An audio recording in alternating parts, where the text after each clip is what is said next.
Welcome to the daily bulletin ताज़ा खबर of ज्ञानम 24 जुलाई 2020। क्वेश्चन के फॉर्मेट से शुरू करते हैं आज। Name the helicopter based anti tank missile produced bye DRDO। तो पहला ये क्वेश्चन है। कल न्यूज़ में ये खबर आई थी कि इंडिया DRDO ने एक एंटी टैंक मिसाइल प्रोड्यूस की है, उसका नाम क्या है? तो चलिए जल्दी से अगर बताएंगे तो बहुत अच्छा रहेगा। ओके, सो उसका नाम है Dhruvastra. Dhruvastra is a anti tank missile produced by India. India ने ये एक मिसाइल बनाई है, एंटी टैंक मिसाइल। इसके साथ फिर आपको ये भी पता होना चाहिए कि कौन कौन सी और किस किस तरह की मिसाइल है जो कि इंडिया ने बनाई है। सबसे पहले देखते हैं पृथ्वी मिसाइल। ये पृथ्वी क्या चीज़ है? पृथ्वी हमारी सरफेस टू सरफेस मिसाइल है। लक्ष्य इंडिया द्वारा डेवलप किया गया एक ड्रोन है।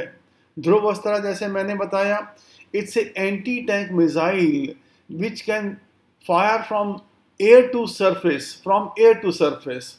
और नाग हेलिना जो मिसाइल है ये भी एंटी टैंक मिसाइल है, but from surface to surface. तो बेसिकली अगर हम बात करें कि किस किस तरह की मिसाइल्स हैं इंडिया में, तो वो भी आपको पता होना चाहिए। वो भी आपके साथ अभी डिस्कस करता हूं मैं।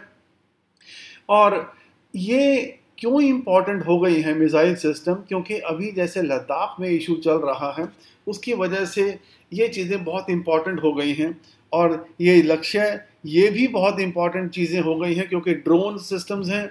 और 2 दिन पहले आपको याद होगा कि इंडिया ने एक भारत ड्रोन सिस्टम डेवलप किया है, specially for the high altitude in Ladakh. इससे पहले भी भारत ने इजराइल से हिरॉन नाम के जो ड्रोन हैं वो मंगवाए थे for the purpose of surveillance, पर इंडिया ने अपना भारत ड्रोन सिस्टम भी शुरू किया है। और जैसे मैंने बताया था कि ध्रुवस्त्रा मिसाइल ये सक्सेसफुली जो है उसका टेस्ट कर लिया गया है, और इससे helicopter version of Nag Helina, इसको हेलीकॉप्टर से जो ज़मीन के ऊपर जो है टारगेट किया जा सकता है। So that is why it is very important strategically and from the point of view of defence. So it is air to surface missile, और जो नाग है that is surface to surface anti tank missile है। तो इस तरह से हम देखते हैं कि कौन कौन से मिसाइल सिस्टम है इंडिया के पास। तो अगर बात करें त्रिशूल और आकाश, ये सरफेस टू एयर मिसाइल्स हैं। ये कौन सी मिसाइल्स हैं? सरफेस टू एयर मिसाइल्स हैं। और जो नाग है ये एंटी टैंक मिसाइल है। और जो पृथ्वी है हमारी, ये सरफेस टू सरफेस मिसाइल है। और Astra air to air missile है। Astra is air to air missile है जो कि हमारे एयरक्राफ्ट्स के ऊपर फिक्स की जाती हैं। और जो हमारे एयरक्राफ्ट्स हैं जैसे सुखोई हो गया, वहाँ पे इन्हें पोजीशन किया जाता है। अग्नि is a long range missile system. अग्नि 1, 2, 3, 4, 5, और उनकी अग्नि 1 अप्रॉक्सीमेटली अप टू 300 किलोमीटर, अग्नि 2 इज अराउंड 1000 के करीब है, और अग्नि 3 है वो अराउंड 3000 है, अग्नि 4 है अप्रॉक्सीमेटली 4000, और Agni 5 that goes up to, you can say that goes up to around 5000 kilometre जो है। अग्नि 5 जो है अराउंड 5000 किलोमीटर तक जाता है। और ये भी कहते हैं कि it's a kind of ICBM, it's called a kind of ICBM. So basically ICBM क्या होता है? ICBM is Intercontinental Ballistic Missile System। वो मिसाइल जो हमारे एक कॉन्टिनेंट से दूसरे कॉन्टिनेंट तक जाके अटैक कर सकती हैं, उन्हें इंटरकॉन्टिनेंटल मिसाइल सिस्टम कहते हैं। और कहीं ना कहीं इसके ऊपर पाबंदियां हैं कि सब देश इसे नहीं बना सकते हैं। So that is why India ने कहा है कि इसकी जो रेंज है it is only up to 5000 kilometre. परंतु जो सीक्रेट इंफॉर्मेशन हैं और बाहर की न्यूज़ एजेंसीज कह रही हैं कि this can go up to 8000 kilometre. GPS system 2013 में शुरू हुआ। उसकी फुल फॉर्म है IRNSS, Indian regional navigation satellite system. बाद में मोदी जी ने इसका नाम नामिक रख दिया है, that is navigation with Indian constellation. This is just focused on India. It is doesn't cover the whole world, सारी दुनिया को कवर नहीं करता है, ये सिर्फ इंडिया के ऊपर कवर करता है। And it was specially designed क्योंकि कारगिल की लड़ाई में यूएसए ने हमें जीपीएस सिस्टम यूज़ करने की परमिशन नहीं दी थी ताकि हम पाकिस्तान के ऊपर एक्यूरेसी से अटैक ना कर सकें। तो इसीलिए फिर बाद में इंडिया ने 2013 में IRNS सिस्टम को जो है वो बनाया है। देखते हैं नेक्स्ट क्वेश्चन, देखते हैं name the company which has cross the market valuation of 13 lakh crore. बताने की जरूरत नहीं, आई थिंक आप सब जानते हैं कि रिलायंस इज द कंपनी जिसका मार्केट वैल्यूएशन 13 लाख करोड़ से ज़्यादा हो गया है। तो इंडिया की सबसे ज़्यादा वैल्यूड कंपनी आज की तारीख में दैट इज द रिलायंस बन चुकी है। और कभी आज से कुछ साल पहले Indian oil was the most valued company in the country, पर आज की तारीख में Reliance is the company which is the most valued company in India. और इसी के साथ ही मुकेश अंबानी जी इंडिया के नहीं वर्ल्ड के फिफ्थ रिचेस्ट पर्सन बन गए हैं। He is the richest person now, fifth richest person in the world. चलिए, ये चीज़ें इंपॉर्टेंट हैं, इसे याद रखना चाहिए। तो RIL becomes the first to cross 13 trillion cap mark. Now, यहाँ पे एक चीज़ और आपको जो पता होने चाहिए, there is a word which is used in the हम कैसे थे फाइनेंशियल ग्लॉसी में यूज़ किया जाता है, that is known as market cap. Market cap एक वर्ड होता है, या मार्केट कैपिटलाइजेशन भी कह देते हैं इसे, कैपिटलाइजेशन भी कह देते हैं इसे। So what is this market capitalization? Market capitalization is number of shares of a company multiplied by value of the shares in the share market.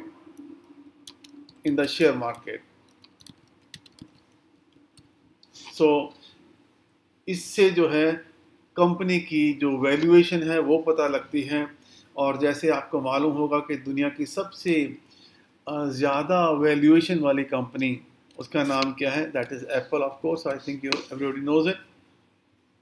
ये रिलायंस की जो मार्केट वैल्यूएशन इतनी बढ़ गई है, ये क्यों बढ़ गई है? क्योंकि बड़ी बड़ी companies Google, Facebook, Vista, they are coming forward to invest in the latest technologies which are being developed by Reliance, and specially Jio platform जो है उसमें बहुत ज़्यादा इन्वेस्टमेंट हो रही है। क्यों? क्योंकि ये सारी कंपनियों का चाइना से मोह भंग हो चुका है। चाइना के साथ यूएस के रिलेशन ख़राब हो रहे हैं, और उन रिलेशन ख़राब होने की वजह से उन्हें लगता है कि शायद कभी ना कभी उनको अपने वहाँ से बिज़नेस को शिफ्ट करना पड़े, और शिफ्ट करने के लिए सबसे सेफेस्ट जगह जो लगती है उन्हें, that seems to be India, क्योंकि इंडिया के साथ उनके रिलेशन भी अच्छे हैं, और इंडिया में जो डेमोक्रेटिक सिस्टम है उसमें उनको एक फ्री प्ले मिल जाता है जहाँ पे वो इंडियन कंपनीज के साथ और वर्ल्ड के साथ compete कर सकते हैं। So that is India is becoming a very lucrative market for the world itself. और इसीलिए जैसे कि कल मोदी जी ने इंडिया आइडिया एक समिट की थी, तो उसमें कहा था कि India is becoming the favourite place for investment by the in terms of FDI की फुल फॉर्म आपको मालूम होगी, that is foreign direct investment. और इंडिया में जो पहले कभी FDI होती ही नहीं थी, approximately now $70 billion are pouring in every year for investment in India. So इसकी वजह से ही हमारा करंट अकाउंट डेफिसिट है वो कम होता है, और हमारे जो रुपए की मजबूती होती है, बिकॉज हमारे पास डॉलर बाहर से ज़्यादा आ रहे हैं। इसके साथ हम देखते हैं नेक्स्ट क्वेश्चन है, name the country with which India has signed high impact community development project. कौन से देश के साथ इंडिया ने HICDP प्रोजेक्ट लॉन्च किया है? नाउ दैट कंट्री, ऑप्शन 4 है आपके पास, मालदीव्स है। Maldives, if you can recall, और आपको पता होना चाहिए, it's a group of islands situated in the Indian Ocean, और इंडिया के साउथ में approximately 700 kilometres down near the equator ये ग्रुप ऑफ आइलैंड है। और ये एक देश है, कंट्री है, अपने आप में एक कंट्री है। परंतु when you compare this country with in the Indian context, तो आपको सुन के हैरानी होगी कि इसका जो टोटल एरिया है कंट्री का, that is only 298 square kilometres approximately, ठीक है। जबकि सिर्फ दिल्ली का एरिया है, that is around 1500 square kilometre. तो दिल्ली भी मालदीव से तकरीबन 5 गुना बड़ा है। मालदीव्स की जो पॉपुलेशन है दैट इज़ जस्ट 5 लाख की पॉपुलेशन है इस देश की। दिल्ली की पॉपुलेशन आप सब जानते हैं 1.5 करोड़ से भी ज़्यादा की पॉपुलेशन होगी। That means the chief minister of Delhi should be, you can make it out कि how many times more powerful than 30 times more powerful than the president of Maldives. But even then जब वहाँ के president आते हैं, they have a one-to-one meeting with the president and the prime ministers of the country. But because they are recognized as sovereign nations. और इसी के साथ आपको ये भी पता होना चाहिए कि मालदीव्स के जो प्रेसिडेंट हैं उनका नाम क्या है। चलिए वे भी क्वेश्चन देखते हैं। ऑप्शन है आपके पास Abdul Nasheed, Abdulla Yameen, Maumoon Abdul Gayoom and Ibrahim Mohamed Solih. So at present Ibrahim Mohamed Solih is the president of Maldives. और जैसा मैंने पहले भी बताया था आपको, it's a small group of islands in the Indian ocean और इक्वेटर के नज़दीक स्थित हैं। But this country is in danger, क्योंकि इसकी जो सरफेस लेवल है that is just at the sea level. सिर्फ समुंदर के पानी से सिर्फ 1.5 मीटर ऊंचा है ये। तो दैट मीन्स कि कभी भी बाढ़ आ जाए, जब भी पानी का लेवल ऊंचा होगा, तो this country is bound to कि उसमें डूब जाएगा। तो इसलिए ये country is in danger right now. और जैसे मैं पहले बता रहा था आपको कि इसका जो एरिया 298 किलोमीटर है और दिल्ली का एरिया 1484 किलोमीटर है। पॉपुलेशन 5,15,000 है। पर इंडिया ये कहाँ पे बेटर है इंडिया से? इसकी जो पर कैपिटा इनकम है दैट इज $23,000, ठीक है, डॉलर्स। और इंडिया की जो पर कैपिटा इनकम है that is $2,000 approximately. So in terms of per capita income it is far far ahead, more than 10 times. और यहाँ की जो करेंसी है दैट इज रुपया, ठीक है, इसकी जो करेंसी है। And it is a member of Commonwealth, क्योंकि आप कॉमनवेल्थ के बारे में भी जानते होंगे, वो कंट्रीज जो कभी ब्रिटेन के गुलाम देश रहे हैं they are members of Commonwealth nation, तो उसके मेंबर हैं। और 2016 में इसे बाहर कर दिया गया था क्योंकि यहाँ पे डेमोक्रेसी जो थी वो ख़त्म हो गई थी। पर 2020 में यहाँ पे डेमोक्रेसी एस्टेब्लिश हो चुकी है, तो 2020 में दोबारा से इसे कॉमनवेल्थ में ज्वाइन करवा लिया गया है। एंड ये दिस इज़ द लोकेशन कि ये इंडिया है, ये श्रीलंका है, और यहाँ पे जो है यू कैन सी ये small group of island which we call as Maldives, ठीक है जी। तो that was the information about Maldives and about the HICDP project, that is high impact community development project, जो कि इंडिया ने मालदीव्स में launch किया है। इट इज़ अबाउट फिशिंग, कि वहाँ पे फिशिंग प्रोसेसिंग प्लांट्स हैं जो इंडिया वहाँ पे लगा रहा है। वैसे for your information, China is also competing with Maldives in providing support to this small country and trying to get foothold in the country ताकि वो Indian Ocean में अपने पाँव जमा सके। So that is the position right now in the Indian Ocean। और कोई ज़्यादा बहुत इंपॉर्टेंट इन्फॉर्मेशन नहीं है यहाँ पे। 700 kilometre south of Kanyakumari. Okay, तो नेक्स्ट क्वेश्चन देखते हैं। Name the person who has been awarded the Gulbenkian prize award for humanity. Gulbenkian award prize for humanity for the first time 2020 में दिया गया है। वैसे गुलबेंकियन अवार्ड जो है ये पोर्चुगीज अवार्ड्स हैं basically. Portugal, I think everybody knows it, के पुर्तगाल के अवार्ड ये पुर्तगाल है। और पुर्तगाल जो है basically this is a country which is European country है। और ये जो गुल्बेनकिन अवार्ड हैं ये 1969 में शुरू किए गए थे। बहुत सारे फील्ड में ये अवार्ड दिए गए, फिर उसके बाद ह्यूमैनिटीज़ में, फिर उसके बाद म्यूज़ियम के लिए, फिर उसके बाद एनवायरनमेंट के लिए। ऐसे बहुत सारे अवार्ड हैं जो कि इन्होंने शुरू किए हैं। पर ये गुल्बेनकिन प्राइज़ फॉर ह्यूमैनिटी ये 2020 में पहली बार दिया गया है, और इस अवार्ड की जो कीमत है that is approximately 1 million euro, 1 million euro. So that means 1 euro approximately आप कह सकते हैं कि अप्रॉक्सीमेटली 100 रुपये के बराबर है। सो 1 मिलियन यूरो, तो ये एक it amounts to big amount. तो this award is given to Greta Thunberg. Greta Thunberg I think आप सब जानते हैं कि she was recently United Nations का एक सम्मेलन हुआ था यूएसए में, और वहाँ पे इसे एज ए स्पेशल इन्वाइटी बुलाया गया था to give a lecture on environment, because she is a teenage sensation मैं कह सकता हूँ, जो कि सारी दुनिया में बहुत मशहूर हो चुकी है for her campaign for climate control के लिए जो कैंपेन है ये कर रही हैं, उसके लिए वे बहुत मशहूर हो चुके हैं। सो ग्रेटा थनबर्ग उनको ये अवार्ड दिया गया है, and 17-year-old environment campaigner from Sweden से बिलोंग करती हैं, तो 1 मिलियन यूरो का ये अवार्ड है। तो this is Greta Thunberg.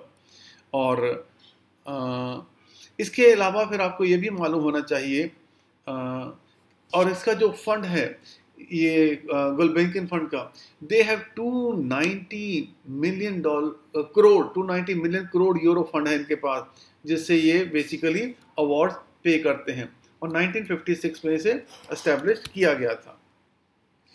and they keep on giving award the science, museum, environment, human rights. Basically हम ज़्यादा जो इम्पोर्टेंट समझ के चलते हैं दैट इज़ नोबल प्राइज़ मान के चलते हैं, बट ये नए नए प्राइज़ हैं जो कि इम्पॉर्टेंट हो रहे हैं, तो इनके बारे में भी आपको अच्छी सी नॉलेज होनी चाहिए कि ये जो गुल्बेनकिन फाउंडेशन है 1956 में बनाई गई थी, और इनके पास 290 करोड़ यूरो का फंड है जिसमें से ये प्राइज़ दे रहे हैं, और डिफरेंट प्राइज़ उसमें दिए जाते हैं। बट ये जो ह्यूमैनिटेरियन अवार्ड, ह्यूमैनिटी के लिए अवार्ड दिया गया है, this has been given for the first time, and this is given to Greta Thunberg, Sweden sensation, जो कि क्लाइमेट कैंपेनर है, एनवायरनमेंट क्लाइमेट कैंपेनर है। इसके साथ ही जैसे मैंने कहा आपको नोबेल प्राइज़ के बारे में पता होना चाहिए, और नोबेल प्राइज़ के साथ साथ आई थिंक नोबेल प्राइज़ के बारे में तो सब जानते हैं क्योंकि बहुत पुराने अवार्ड्स हैं इसलिए, और 1901 में शुरू हुए थे, और एल्फ्रेड नोबेल जो थे उन्होंने इनको शुरू किया था। उनकी कहानी भी काफ़ी इंटरेस्टिंग स्टोरी है, कभी टाइम मिलेगा तो फिर बताऊंगा आपको मैं। परंतु ये जो ब्रेक थ्रू अवार्ड है, these are also very very important award आज की डेट में, बिकॉज ये अवार्ड यूरी मिलनर ने एक बार पहले शुरू किए थे, और उन्होंने एक अवार्ड शुरू किया था दैट वाज फॉर फिजिक्स में दिया गया था 3 लोगों को, और उन 3 लोगों में से एक इंडियन को दिया गया, और इस तरह से एक जो Yuri Milner award for physics जो थे वो शुरू किए गए। बाद में इन्होंने मार्क जुकरबर्ग और कुछ लोगों से मिलके ब्रेक थ्रू अवार्ड शुरू किए हैं, और दीज अवार्ड्स आर नाउ ये $3 मिलियन का अवार्ड है, $3 मिलियन अवार्ड है, जो कि डिफरेंट फील्ड्स में ये दिया जाता है, और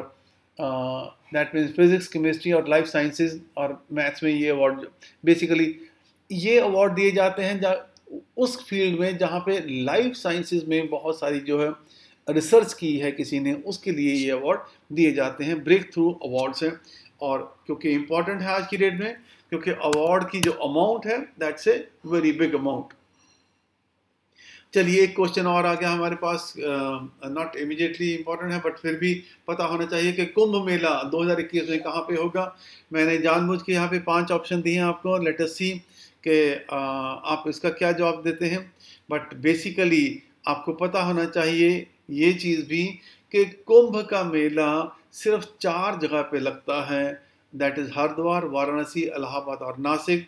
और इस बार जो मेला होगा 2021 में that will take place at Haridwar पे होगा। तो ये कुंभ के जो मेले हैं ये कुंभ लगता है, अर्ध कुंभ मेले लगते हैं, इस तरह से बार बार ये जो मेले हैं वो लगते हैं। और इसके पीछे भी हमारे पुराण में कहानी है कि ये कुंभ मेला क्यों लगता है और ये कैसे ये कुंभ मेले की शुरुआत हुई या माइथोलॉजी में इसे कैसे कहते हैं, उसके लिए मैंने एक पीछे वीडियो बनाई थी और उसमें बताया था कुंभ मेले के बारे में तो नहीं, उसके बारे में बताया था मैंने, मंथन के बारे में बताया था, दैट वाज कि अमृत मंथन हुआ था। तो वो जो अमृत जहाँ जहाँ पे पानी में गिरा, ये 4 जगह पे कहते हैं कि पानी में गिरा, तो वहाँ पर पानी इतना शुद्ध हो गया कि वहाँ पे नहाने से सारे पाप खत्म हो जाते हैं और इसीलिए लोग यहाँ पे कुंभ का एक शुभ मुहूर्त निकलता है तो उस पे यहाँ पे नहाने के लिए आते हैं। इसके बाद छोटी छोटी न्यूज़ हैं, that is south Korea launches is first military satellite. उन्होंने NSS जो है एक मिलिट्री सैटेलाइट है वो लॉन्च किया है, तो एक बहुत ज़्यादा इंपॉर्टेंट क्वेश्चन नहीं है। और उसके बाद CBDT and CBIC, CBDT stand for central board of direct taxes and CBIC stand for central board of indirect taxes and customs. तो इन दोनों ने आपस में समझौता किया है कि for the purpose of sharing of information between the 2 organisations. और एक और खबर जो है लेट खबर थी कल की, India to equip Rafale jets with the Hammer missile under emergency order, कि इंडिया ने जो राफेल जहाज़ आ रहे हैं उनके ऊपर जो हैमर मिसाइल है उसको फिट करने का जो है एग्रीमेंट किया है। These are also being procured from France से ये जो है मिसाइल ली जा रही है। और हैमर की जो फुल फॉर्म है that is highly agile modular munition extended range, इसकी फुल फॉर्म है। And this is air to ground weapon designed and manufactured by the French air force and the navy initially. So इस तरह से ये जो information है ये इंपॉर्टेंट है। This is France, I think you know it. USA के बीच एक इंडिया आइडिया समिट हुआ है जो कि मोदी जी ने वीडियो कॉन्फ्रेंसिंग के थ्रू किया और उसमें उन्होंने बताया कि इंडिया में जो FDI है उसकी 20% ग्रोथ 2020 में हुई है। FDI की फुल फॉर्म आपको पता होगी, that is foreign direct investment. 2019 में इट वाज 49 बिलियन, 2018 में इट वाज 42 बिलियन डॉलर्स। तो दैट मीन्स इंडिया में FDI का बहुत स्कोप है और बहुत तेज़ी से इंडिया में FDI ग्रो कर रही है। सिमिलरली NPCI ने UPI लॉन्च किया है। UPI जो है यूनाइटेड पेमेंट इंटरफेस है और इसमें नए जो फीचर हैं वो ऑटो पे के फीचर हैं उसमें ऐड किए गए हैं ताकि जो हर महीने की जो रिकरिंग पेमेंट्स हैं वहाँ पे वो ऑटोमेटिकली हो जाएं विदाउट ह्यूमन इंटरफेस। तो ये एक बड़ी अचीवमेंट्स हैं और जो UPI सिस्टम है इंडिया का that is growing in popularity world wide also. के साथ आज की ताज़ा खबर ख़त्म होती है, पर जाने से पहले फ्रांस के बारे में थोड़ा डिस्कस कर लें कि उसकी करेंसी यूरो है और उसकी जो कैपिटल है दैट इज़ पेरिस, और वहाँ के जो प्रेसिडेंट हैं उनका नाम है एमेनुएल मैक्रोन। वो इस बात से भी सुर्खियों में रहे कि he had married A lady which is 24 years older to him. According to him, this is something normal for him.